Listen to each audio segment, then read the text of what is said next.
네, 크립토 이슈 두 번째 시간입니다. 이번 시간에도 다양한 디지털 자산 주요 이슈들 살펴볼 텐데요. 한지연 전 코인데스크 코리아 기자와 함께하겠습니다. 어서 오세요. 안녕하세요. 네, 반갑습니다. 네, 최근 머지 업데이트를 마친 이더리움이 계속 크립토 시장의 화제를 이어가고 있고 또 이더리움 창시자인 비탈릭 부테린이 계속해서 화두를 던지고 있습니다. 지난달 20일에는 다오는 법인이 아니다라는 제목의 논문을 발표했다면서요? 네, 그렇습니다. 비탈릭 부테린은 지난달 20일 다오는 법인이 아니다라는 논문을 발표했습니다. 네. 오래 지속되지 않는 다오들이 많다 보니 일각에선 다오 무용론도 나오고 있습니다. 이제 비탈릭 부테린은 이번 논문을 통해 어떤 경우에 다오가 필요한지를 진단하면서도 다오가 이제 법인의 지배 구조보다는 정치학을 참고해야 한다는 입장을 밝혔습니다. 그 부분이 굉장히 흥미로웠습니다. 네. 이 크립토 일각에서는 다오를 법인의 다음 진화 형태처럼 좀 받아들이고 있었던 측면이 있는데요. 실제로 뭐 여러 미국의 2개 주에서는 이제 시범적으로 다오 관련한 법이 만들어지기도 했었고요. 이번 부테린 논문이 그런 점에서 보면 다소 좀 의외로 받아들여지고 있는 측면이 있는 것 같아요. 부테린은 그동안 다오에 대해서 좀 어떤 입장이었나요? 사실 그 비탈릭 부테린의 이제 그 다오는 법인이 아니다라는 주장은 네. 다오의 배경을 생각하면 당연한 것 같습니다. 다오의 전신으로는 DAC, Decentralized Autonomous Company가 있는데요. 네. 2013년 델 라리머가 제창한 개념으로 비트쉐어가 DAC의 대표 사례입니다. 그런데 이윤을 추구하는 회사가 이제 모든 것을 공개해버리면 기업이 제대로 운영되지가 않겠죠. 그렇겠죠. 네, 그래서 이제 비탈릭 부테린이 좀 더 광범위한 개념인 다오를 들고 나왔습니다. 네. 2013년 비탈릭 부테린은 이더리움 백서에서 다오라는 개념을 처음 쓰기 시작했으며 2016년 투자자가 주도하는 벤처펀드 더 다오를 출범시키기도 했습니다. 네. 그는 2015년에는 다오를 통해 초합리적 협력이 가능하다고 소개했습니다. 네. 네, 여기서 초합리적 협력이란 죄수의 딜레마를 깨는 방법입니다. 네.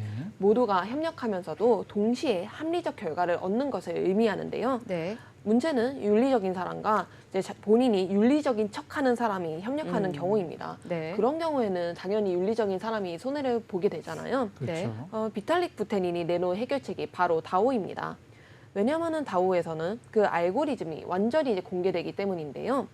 그 다른 이제 외부인조차도 이제 조직의 전체 소스 코드를 볼 수 있고 그 소스 코드대로 조직이 굴러가는지를 볼 수 있어서 참여자가 누구든지 간에 특정 목표에서 크게 벗어날 수 없도록 만들 수 있다. 그렇기 때문에 다오는 초합리적 그런 협력을 가능하게 한다는 게 비탈릭 부테린의 주장이었습니다. 네. 네.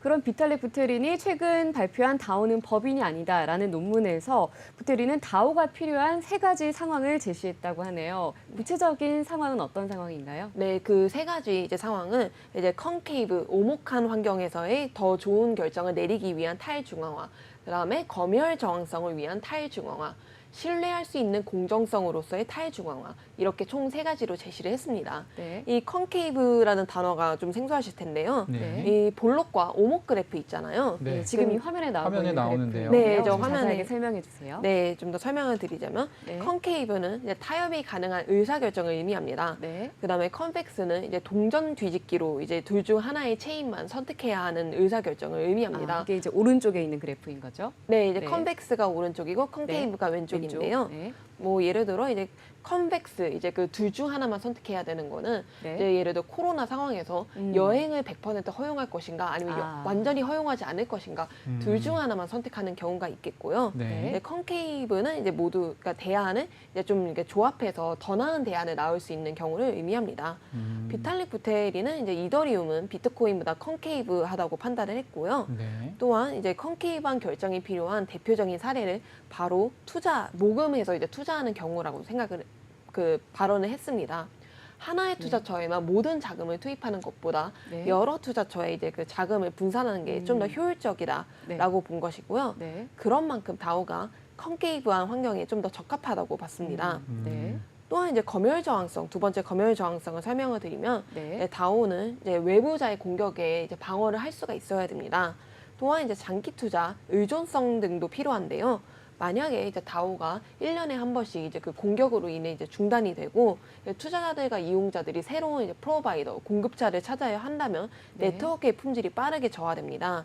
그렇기 때문에 다오는 이제 그런 검열과 외부자의 공격에서 자유롭기 위해서 이제 분산을 탈중앙화를 해야 된다라는 게 두 번째 이유였고요. 네. 네. 세 번째, 바로 그 신뢰할 수 있는 공정성으로서의 탈중앙화입니다. 네. 비탈릭은 다오가 국가 일부의 기능을 떠안는 경우도 상정을 했습니다. 그럴 경우에는 이제 다오가 이제 기초 인프라 기능을 제공할 수 있다고 본 것인데요. 네. 그럴 경우에는 이제 그 정부가 다오를 감독할 능력이 적기 때문에 다오가 다오 스스로를 감독할 수 있어야 한다. 그런 구조를 갖춰야 한다고 봤습니다. 예. 여기에도 탈중앙화가 필요하다는 의견입니다. 좀 길게 설명을 주셨는데 약간 요약을 해보자면 네. 어쨌든 비탈릭 부테린은 다오라는 개념을 처음으로 이제 끌어내서 실제로 이제 사용을 이더리움 플랫폼 위에서 사용할 정도로 다오라는 개념을 좋아하는 인물로 보이는데요. 네. 그렇기 때문에 다오에 대해서 공부를 좀 많이 한 것 같고 그러니까 다오가 쓸 수 있는 상황과 다오가 필요 없는 상황이 있는데 쓸 수 있는 상황은 어떤 상황인고 하니 구성원들이 조금 논의를 할 수 있고 어떤 토론을 통해서 좀 더 나은 어떤 뭔가를 끄집어낼 수 있는 상황에서는 다오가 유용하다 정도의 얘기를 논문에서 한 것으로 보이네요. 네, 그렇습니다. 올해 2월 러시아와의 전쟁에 휘말린 우크라이나를 돕기 위해서 우크라이나 다오가 출범을 했었죠. 부테린이 이 우크라이나 다오 관련해서도 이 논문에서 자기 생각을 좀 밝힌 게 있다고 하던데요. 어떤 내용이죠? 네, 비탈릭 부테린은 우크라이나 다오에 대해 많은 관심을 보였는데요. 네. 왜냐하면 우크라이나 다오의 그 취지를 논외로 하고서도 그 거버넌스 구조가 독특하기 때문입니다.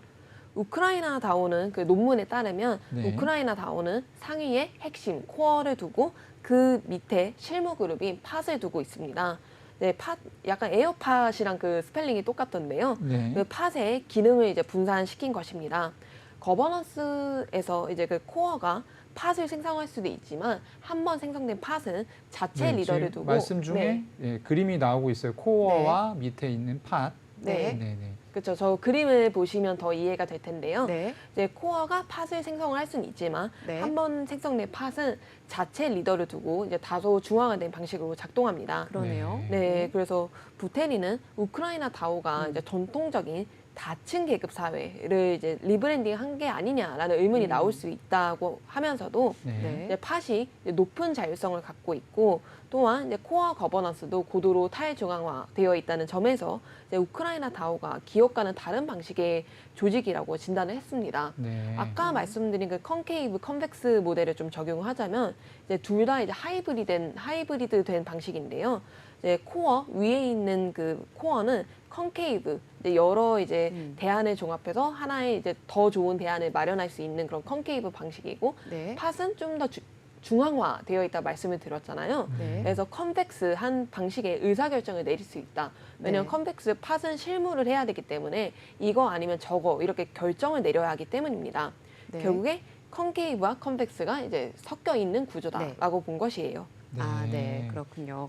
그리고 또 한 가지 내용이 커뮤니티 내 거버넌스 토큰의 새로운 대안으로 본인이 앞서서 얘기했던 개념인 소울바운드 토큰, SBT를 소개했다고 하는데 먼저 이 SBT 개념에 대해서 좀 알려주시죠. 네, SBT는 소울 바운드 토큰이라는 의미입니다. 네. 여기서 소울 바운드는 영혼에 귀속된, 그 바운드가 묶여 있다는 거잖아요. 네. 그래서 영혼에 귀속된이라는 의미인데 월드 오브 워크래프트라는 게임에서 그 개념을 차용을 해왔습니다. 네. 그 게임을 보면 이제 소울 바운드 아이템이 있는데 그 소울 바운드 아이템은 이제 그 아이템을 한 번 받으면은 다른 사람한테 팔 수가 없어요. 그렇죠. 네, 그리고 그 아이템도 뭐 특정 몬스터를 해치웠거나 아니면 남들이 깰 수 없는 어려운 퀘스트를 깼거나 하는 특정한 경우에만 그 아이템을 받을 수 있습니다. 결국에 그 아이템이 있으면은 뭐 제가 만약에 드래곤을 잡아서 소울 바운드 아이템을 얻었어요. 네. 그러면 저는 드래곤을 잡은 업적을 그것을 가지고 있다는 것만으로도 모두에게 제 업적을 알릴 수가 있게 됩니다. 네. 비탈릭은 최근 뉴욕타임즈와의 인터뷰에서 이제 그 소울 바운드 토큰을 이제 거버넌스 토큰의 이제 그 대안으로 제시를 했는데요. 만약에 우크라이나 다오에서 거버넌스 토큰을 발행을 할 경우 적군인 러시아 정부가 그 토큰을 사들여서 악영향을 끼칠 수가 있잖아요. 그렇죠. 그런 점에서 우크라이나 다오는 거버넌스 토큰을 발행하지 않습니다. 네. 그 비탈릭도 이 거버넌스 토큰을 소울 바운드 토큰으로 대체해야 한다고 주장합니다. 우크라이나에 실제로 관심을 갖고 우크라이나에 도움이 되었던 사람들만이 이제 그 소우바운드 토큰을 받고 그것을 통해서 우크라이나 다오에서 의결권을 행사할 수 있게끔 해야 한다고 주장한 것입니다. 네, 기존의 거버넌스 토큰 같은 경우는 이제 약간 돈이 많은 사람이 이제 최고 권력을 갖는 그런 구조였는데 그런 구조에 대한 어떤 대안을 제시했다고 볼 수 있겠네요. 네, 그렇습니다. 사실 그런 거버넌스 구조는 좀 투자 다오에 적합하거든요. 네. 왜냐하면은 투자 다오인데 본인의 자금을 그만큼 투입하지 않은 사실상 남인 사람이 막 아무 투자처나 갖고 와서 제시를 하면은 그 다오 자체가 망가질 수 있잖아요. 네. 그래서 투자 다오에서는 많은 자금을 투입해서 거버넌스 토큰을 많이 가진 사람들만이 제안을 할 수 있게끔 제안을 하고 있습니다. 하지만 우크라이나 다오는 성격이 다르기 때문에 다른 이제 거버넌스가 필요하다고 주장을 한 것입니다. 네, 다오에 대해서 설명을 쭉 주셨는데 네. 앞으로 그럼 다오 이슈는 어떻게 흘러갈까요? 네, 저는 앞으로 이제 다오가 점점 더 확산될 것으로 보입니다. 왜냐면은 비탈리 부테린은 그러니까 지난해 한 팟캐스트에서 네. 이제 BTC, 비트코인과 이더리움의 차이점으로 이더리움에서는 그 가치가 생태계에서 나온다는 점을 강조했습니다. 네. 그리고 그 생태계의 주요 주축으로 그 다오를 내걸었는데요. 그는 당시 시간이 지남에 따라 다오가 더 중요해질 것이라며 다오의 문제점은 대부분 소소한 것들이고 다오는 큰 결정을 내릴 수 있는 능력이 있다고 강조했습니다. 네. 다오에 대한 이제 비탈릭 부테린의 긍정론을 엿볼 수 있을 것 같은데요. 네, 그렇기 때문에 앞으로 다오는 더 확산될 것으로 보입니다. 네. 실제로 이제 이더리움 네임 서비스 ENS도 다오 형태로 운영이 되고 있고요. 네. 메이커 다오도 이제 다오로의 전환을 마쳤습니다. 이건 좀 개인적인 경험인데 제가 최근에 이제 금융권 관계자를 만난 적이 있었거든요. 네. 이제 그분도 이제 다오가 더 확산될 것이다라고 봤는데 왜냐하면은 이제 그 자산운용사에서는 투자를 하기 위해서는 이제 100인 제한이 있어요. 투자자들 100인만 모을 수 있는데 아, 네, 네. 그나마도 49인에서 100인으로 확대가 됐는데 예. 그럴 경우에 정말 이 투자처가 너무 좋고 많은 사람을 모으고 싶은데 그것이 안 된다는 한계가 있습니다. 하지만 다오는 그 인원에 있어서 그 제한이 없기 때문에 이제 어떤 투자 펀드로서 다오가 확산될 수 있다. 이런 얘기도 금융권 관계자한테 직접 들은 적이 있습니다. 네. 자, 그리고 계속해서 다음 소식 한번 더 살펴볼게요. 스타크웨어에서 거버넌스 토큰 발행을 했다는 얘기가 있는데 그 전에 먼저 스타크웨어가 어떤 프로젝트인지 먼저 짚어주시죠. 네, 스타크웨어는 이더리움의 처리 속도는 높이고 이제 수수료는 낮추기 위한 프로젝트입니다. 네. 이더리움 기반 앱이 많다 보니 이제 병목 현상이 발생하는데요. 그로 인해서 이제 구동 속도는 낮아지고 거래 수수료는 높아집니다. 이를 확장성 문제라고 하는데요. 네. 이더리움의 다른 프로젝트를 연결시켜 확장성 문제를 개선하는 프로젝트를 통상 레이어 2 솔루션이라고 합니다. 네. 이더리움이라는 블록체인에 다른 블록체인을 위층에 올렸다. 레이어 네. 1, 레이어 2라는 의미죠. 네. 스타크웨어는 그 레이어 2 프로젝트 중에서도 네. 영지식 증명 ZK 롤업을 활용한 레이어 2 프로젝트입니다. 스타크웨어는 누구나 쓸 수 있는 비허가형 네트워크 스타크넷과 허가형 확장 엔진 스타크X를 따로 두고 있습니다. 좀 더 많은 사람이 쓸 수 있는 건 스타크넷, 그다음에 검증된 사람만 쓸 수 있는 거는 스타크X 이렇게 분리를 하고 있습니다. 또한 스타크웨어의 설립자 엘리 벤서소는 대표적인 익명성 코인 Z캐시를 개발한 바 있는데요. 네. 그 경험이 스타크웨어의 대표 기술 ZK 롤업을 개발하는 데 영향을 미쳤습니다. 네. 롤업을 이제 설명을 해주셨는데 롤업이 뭔지를 좀 아마 시청자들 대부분께서 모르시고 계실 것 같아요. 그래서 롤업이라는 게 어떤 작업인지를 좀 설명을 해주시면 좋을 것 같고 지금 말씀 중에 스타크웨어가 이제 영지식 증명, 네. GK 이제 롤업과 옵티미스틱 롤업으로 이제 보통 표현하는데요. 두 가지 롤업의 차이점에 대해서도 좀 설명 부탁드립니다. 우선 그 롤업을 설명드리기에 앞서 일단 좀 레이어 2와 사이드 체인의 차이점을 먼저 살짝 짚고 넘어가야 할 것 같아요. 네. 왜냐면 둘 다 이제 별도 체인에서 트랜잭션을 실행한다는 점에서 좀 더 혼동이 되긴 하거든요. 네. 근데 가장 큰 차이점은 메인 체인에서 결과를 합의하는지 여부입니다. 사이드 체인은 이제 자체 합의 알고리즘을 통해 합의까지 완료합니다. 반면 이제 레이어 2는 트랜잭션 실행은 처리하지만 합의는 메인 체인에서만 하도록 합니다. 결국에 레이어 2는 합의는 이더리움에서 하되 그 외의 과정은 다 레이어 2에서 다른 체인에서 처리하는 방식인데요. 네. 레이어 2의 대표적인 실행 방식으로 롤업이 있습니다. 네, 롤업은 트랜잭션을 레이어 2에서 처리한 후 이로 인해 변화한 블록 상태값을 배치, 이제 묶음 형태로 압축해서 이더리움에 제출합니다. 그렇기 때문에 블록에 더 많은 값을 담을 수 있겠죠.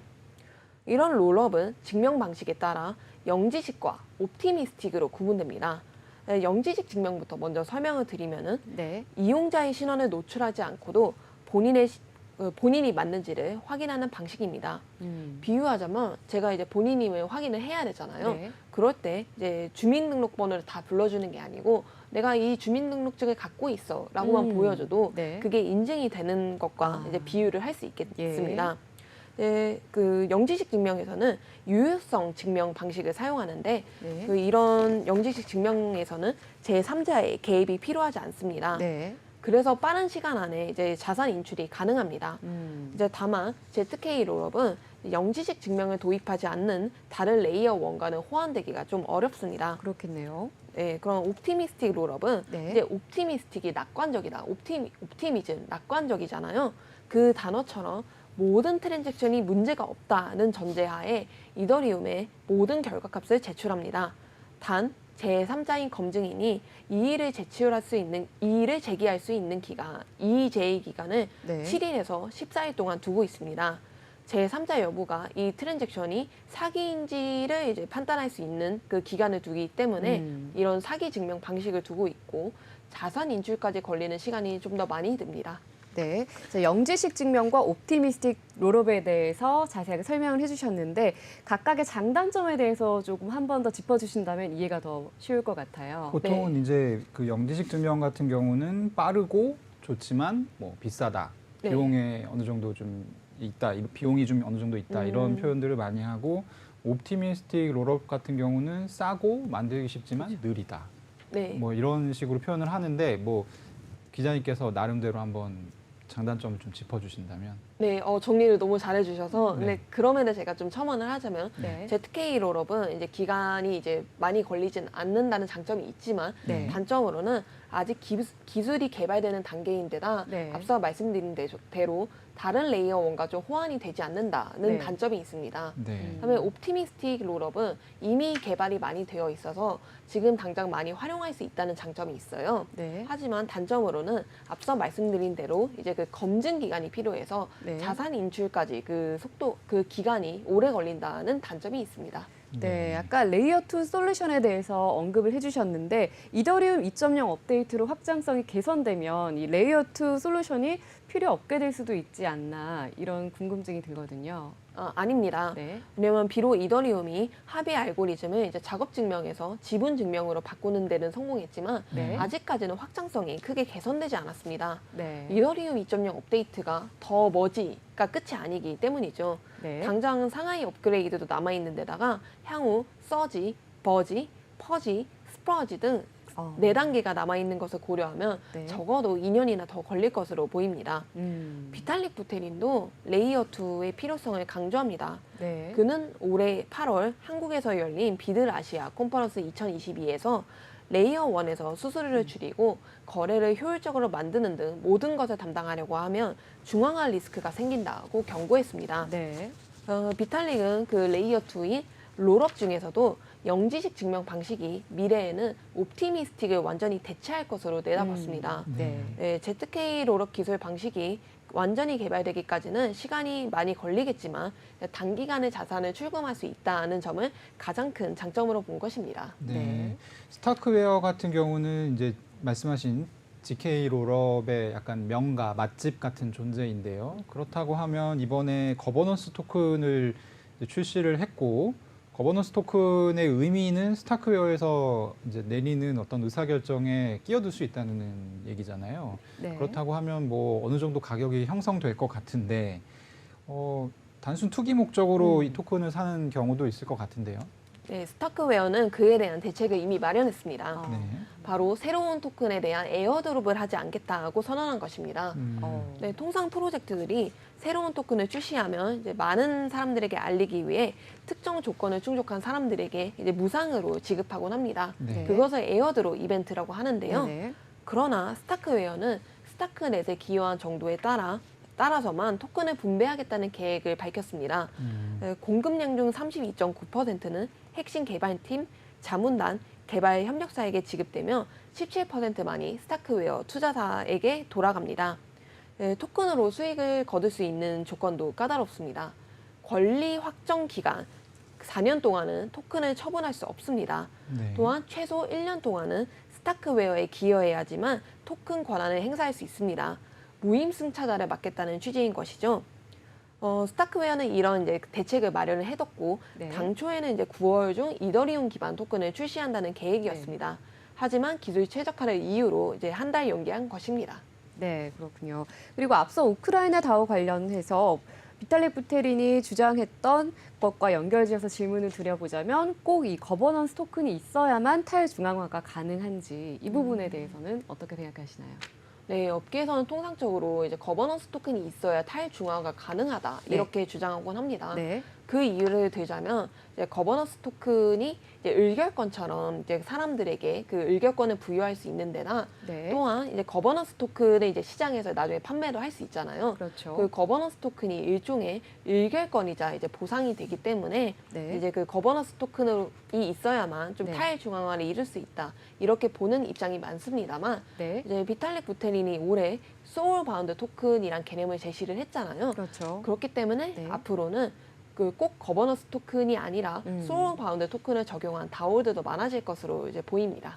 네, 그렇군요. 말씀을 쭉 주셨는데 스타크웨어는 그러면 앞으로 좀 어떤 행보를 보일 것으로 예상하시는지. 네, 스타크웨어는 앞으로 계속 이제 ZK 롤업을 이제 그렇게 밀고 나갈 거고 네. 사실 근데 그 ZK 롤업 중에서도 뭐 그 ZK 싱크 다른 솔루션이 있긴 한데 그렇죠. 아직까지는 좀 스타크웨어가 좀 더 우세하다 이렇게 보고 있습니다. 네. 네. 왜냐하면은 스타크웨어는 레이어 3 구조까지 이제 도입을 했는데요. 네. 앞서 말씀드린 대로 이제 그 스타크넷과 스타크 X를 분리했다고 말씀을 드렸지 않습니까? 그렇죠. 네. 네, 많은 사람들이 사용할 수 있는 즉 이제 그 트래픽이 몰릴 수 있는 그 스타크넷은 레이어 2에 두고 이제 일부 검증된 사람만이 쓸 수 있는 그 스타크 X는 레이어 3로 해서 다층 구조를 설계를 했습니다. 네. 그렇기 때문에 이제 그 레이어 2 솔루션 중에서도 그 처리 속도를 가장 높였기 때문에 이제 그 ZK 싱크보다는 스타크웨어가 ZK 롤업 중에서도 좀 더 대표적인 프로젝트가 될 거다.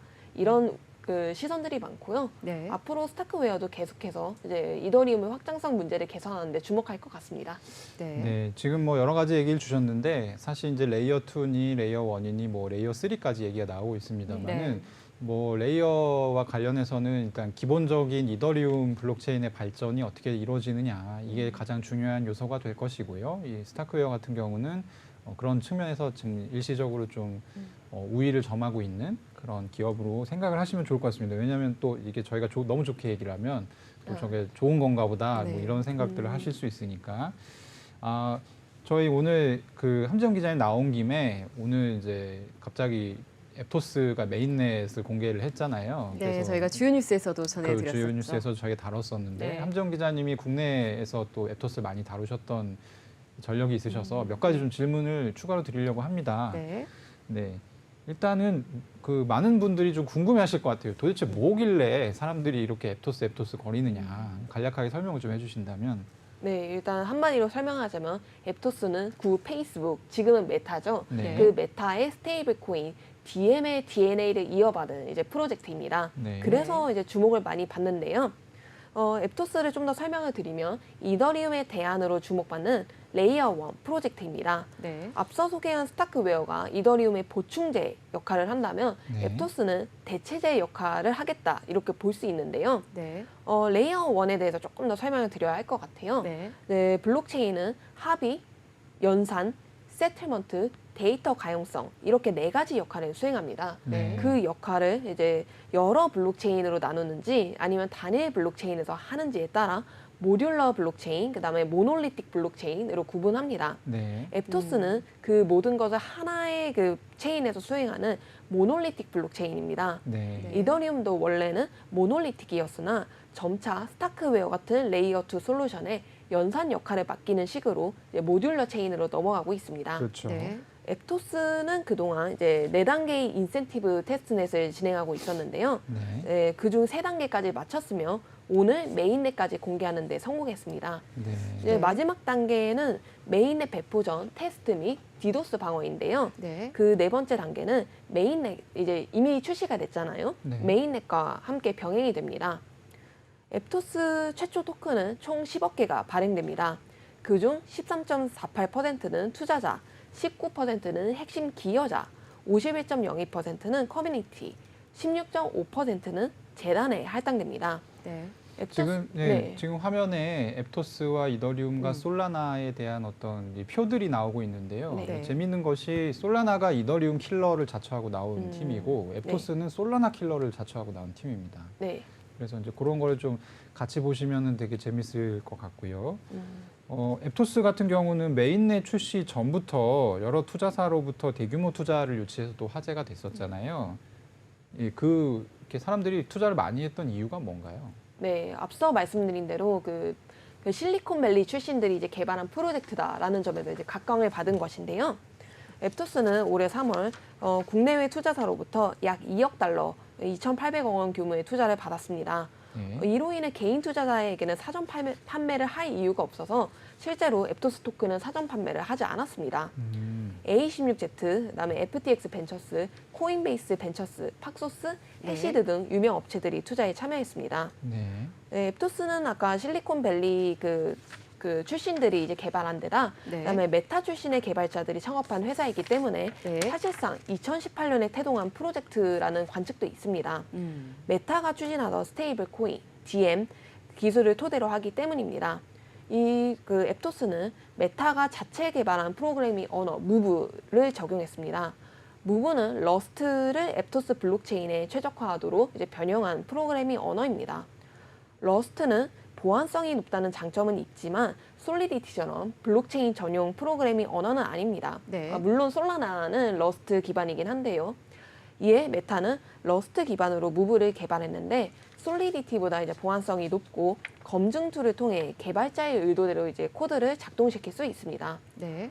이런 장점도 있지만 시장 상황도 이제 앱토스의 인기에 한몫했습니다. 네. 워낙에 이제 장이 좋지 않아서 벤처 캐피털들도 변동성이 높은 유틸리티 토큰보다는 펀더멘털이 탄탄한 프로젝트에 투자하려는 경향을 보입니다. 네. 유틸리티 토큰에 투자하면 몇십 배, 수백 배 이익을 볼 수도 있지만 그만큼 완전히 손실을 볼 수도 있기 때문입니다. 네.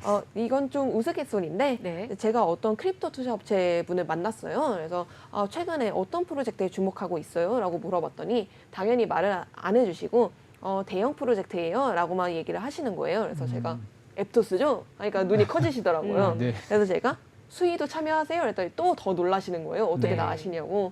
그만큼 이제 그 투자자들의 포트폴리오가 좀 겹치는 경향을 보이고 있습니다. 네, 자 이렇게 해서 앱토스 블록체인의 메인넷 출시 소식까지 살펴봤습니다. 오늘 말씀 감사드립니다.